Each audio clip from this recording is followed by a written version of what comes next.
1600 రూపాయలను 10% వడ్డీ రేటు అప్పుగా ఇస్తే 9 నెలల తర్వాత వచ్చే బారు వడ్డీ ఎంత? ఇక్కడ 1 ఇయర్ కూడా ఇంక్లూడింగ్ చేయలేదు, ఓన్లీ 9 మంత్స్ ఇచ్చారు కాబట్టి మనం 1 ఇయర్ కింద కన్సిడర్ చేయాలి. ఎలా అంటే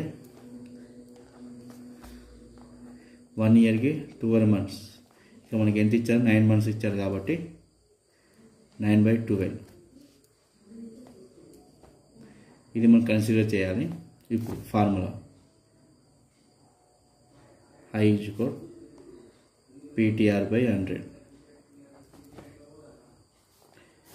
P value 1600, T value 1600, T value 9/12 or 10% by 100. P value ఎంత? 1600 into T 9/12 into R 10% by 100. if 12 కింద తీసుకొస్తే 1600 into 9 into 10/12 into 100. 20 cancel.